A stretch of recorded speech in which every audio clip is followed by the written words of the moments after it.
का आवाज समाचार में मैं हूं आपके साथ कविता थपलियाल। शुरुआत करते हैं शो की सुर्खियों के साथ।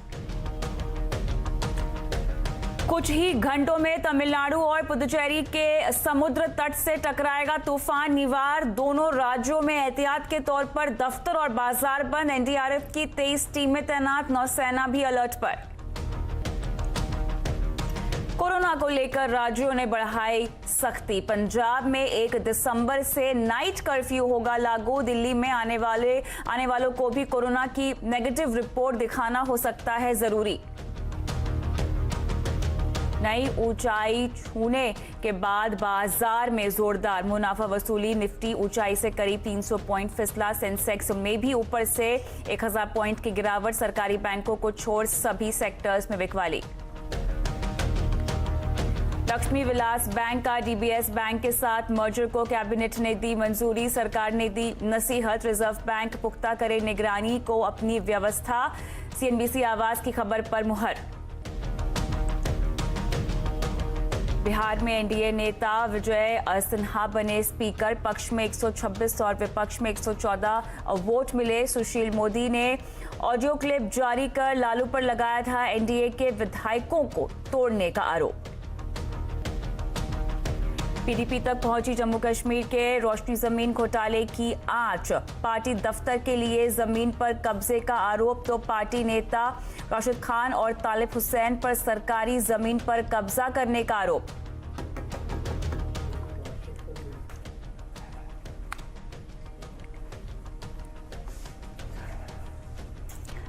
नहीं रहे कांग्रेस और गांधी परिवार के चाणक्य अहमद पटेल। 1 महीने पहले कोरोना की चपेट में आए थे पीएम मोदी। सोनिया और राहुल ने जताया दुख।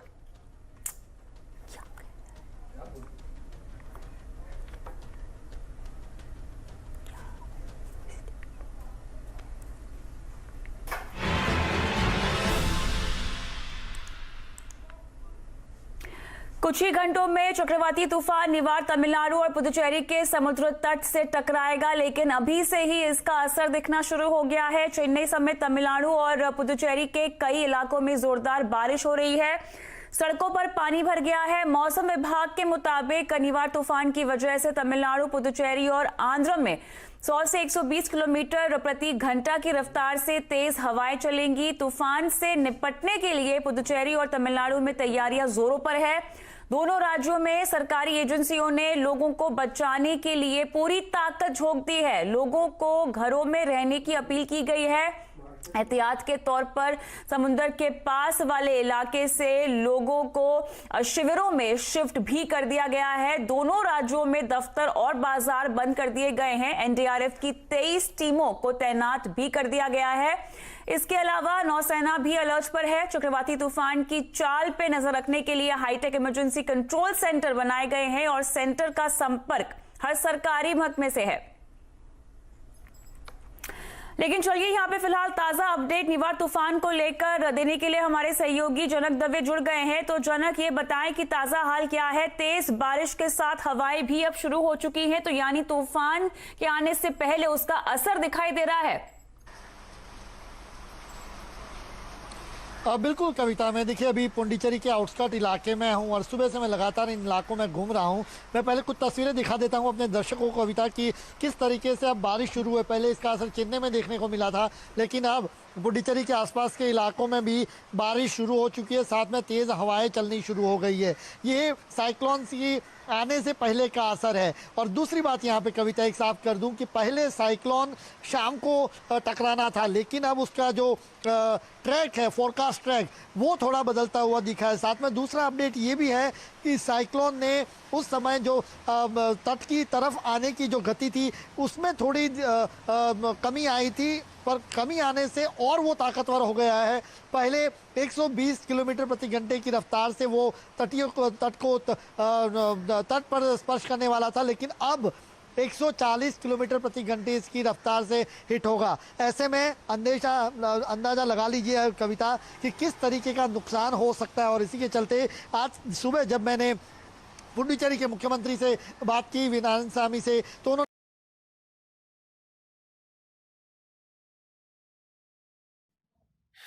वीडियो में आगे बढ़ने से पहले डिस्क्रिप्शन बॉक्स में जो लिंक दिया गया है वहाँ पे क्लिक करके इंडिया के नंबर 1 ब्रोकरेज हाउस जीरोधा के साथ जुड़िए, जहाँ पे आपका ब्रोकरेज 0 लगेगा और अगर लगेगा तो वो भी सिर्फ 20 रुपये इंटरडे ट्रेडिंग के लिए।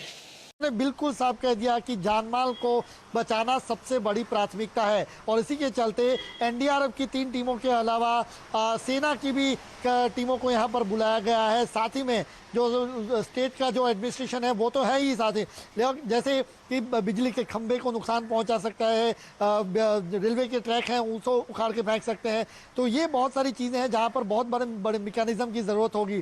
तो वो किस तरीके से राहत रेस्क्यू प्लान होगा उस पर आज उन्होंने कमांड कंट्रोल रूम है उसमें भी जाकर दौरा किया और जाके अधिकारियों से जानकारी ली। तो कुल मिला के कहें कि साइक्लोन अब जो देर शाम को हिट होना था वो अब उसका फोरकास्ट बदलते हुए पहले ममलापुरम से लेके कराईकल के बीच में हिट होना था, लेकिन अब पुडुचेरी पर सीधा टारगेट हो सकता है। तो ऐसे में पुडुचेरी निशाने पर होगा, टारगेट पर होगा। तो उस जो यानी लेकिन हालात से निपटने के लिए इंतजाम यहाँ पे पूरे कर दिए गए हैं राज्यों की तरफ से। शुक्रियाजनक तमाम डिटेल्स के लिए। बात करते हैं कोरोना की, जहां पर कोरोना के बढ़ते मामलों के बीच पंजाब सरकार ने नाइट कर्फ्यू लगाने का ऐलान कर दिया है। 1 दिसंबर से पंजाब में नाइट कर्फ्यू लागू होगा और नियम तोड़ने पर 1000 रुपए का जुर्माना भी लगेगा। वहीं सूत्रों से मिल रही जानकारी के मुताबिक राजधानी दिल्ली में ट्रेन और फ्लाइट से आने वाले यात्रियों के लिए भी कोरोना नेगेटिव रिपोर्ट दिखाना जरूरी किया जा सकता है। तमाम डिटेल्स लेते हैं हमारे सहयोगी दीपाली नंदा से। दीपाली,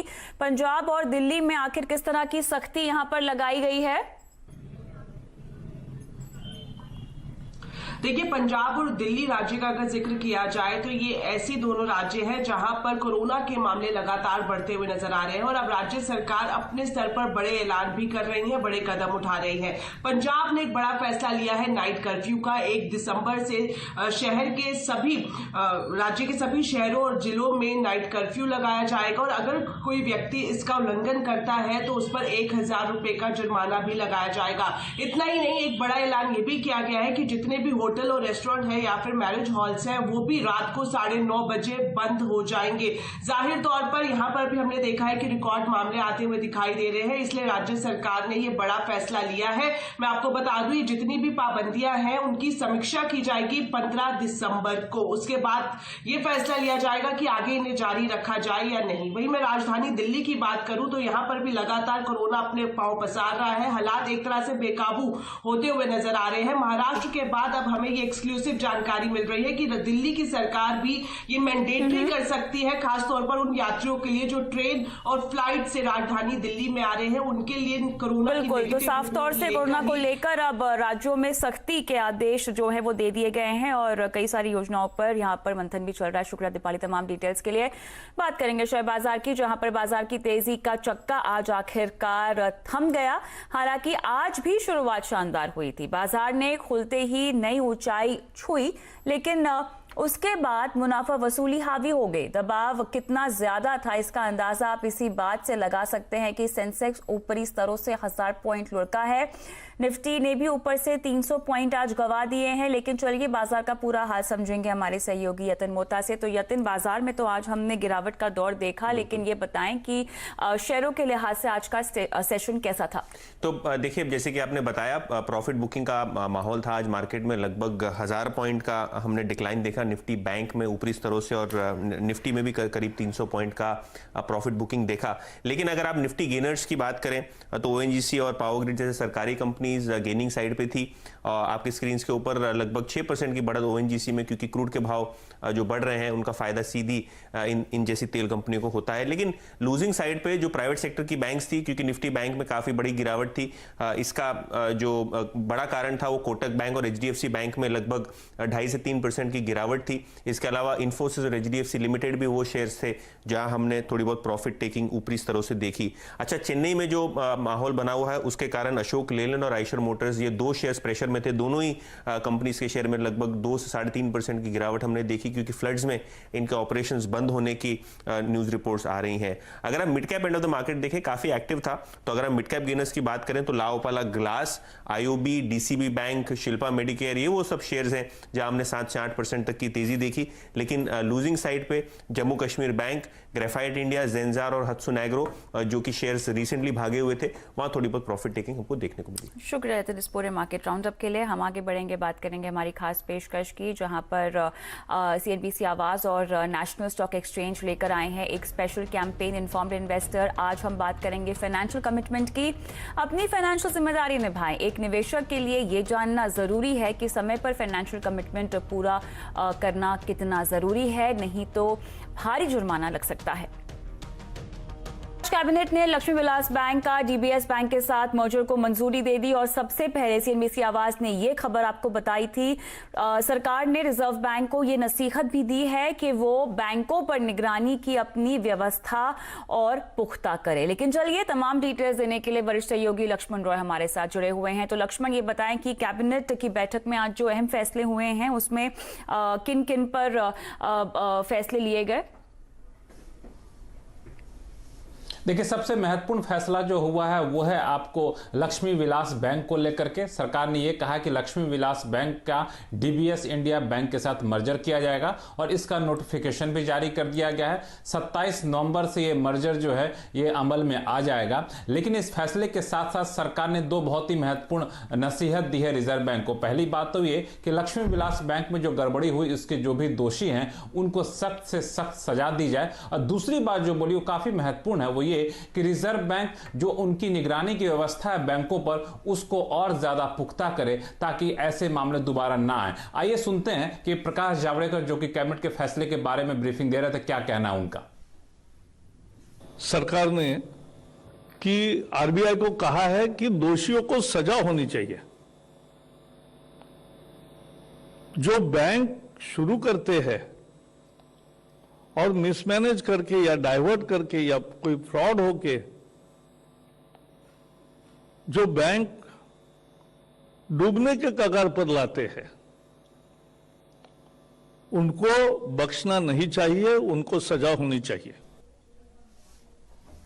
इसके अलावा दो और महत्वपूर्ण फैसले लिए गए। एक फैसला जो ATC इंफ्रास्ट्रक्चर लिमिटेड है जो टेलीकॉम टावर सेक्टर की कंपनी है, उसमें करीब यहां पे 2480 करोड़ रुपए का FDI आएगा और वो ATC एशिया पैसिफिक कंपनी उसमें FDI करेगी और साथ ही इसके साथ ही 12.32% की हिस्सेदारी खरीदेगी। तो इस प्रस्ताव को मंजूरी दे दी गई है और नेशनल इंफ्रास्ट्रक्चर डेट फाइनेंसिंग में सरकार 6000 करोड़ रुपए पूंजी डालेगी। इस प्रस्ताव को भी मंजूरी दी गई है।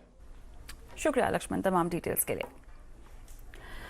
बिहार में बीजेपी विधायक और NDA नेता विजय सिन्हा स्पीकर चुन लिए गए हैं और उनके पक्ष में 126 और विरोध में 114 वोट पड़े हैं। वहीं चुनाव के बीच बीजेपी नेता सुशील मोदी ने लालू यादव पर बड़ा आरोप लगाकर सनसनी मचा दी।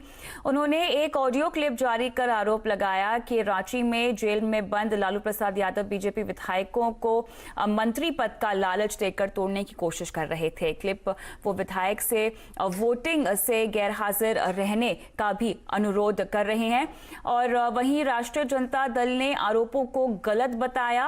हम भी इस ऑडियो की पुष्टि नहीं करते। ये ऑडियो सुशील मोदी के ट्विटर हैंडल से लिया गया है। तो क्या बिहार में क्या चल रहा है, डिटेल्स के साथ फिलहाल हमारे साथ जुड़ गए हैं पटना से CNN न्यूज़ 18 के प्रभाकर कुमार। प्रभाकर, जो ऑडियो क्लिप सामने आया है सुशील मोदी के तरफ से, ये बताएं कि क्या इसकी वैधता की जांच हुई है? NDA ने साजिश रचे जाने की जो बात कही है उस पर फिलहाल ताजा अपडेट क्या है?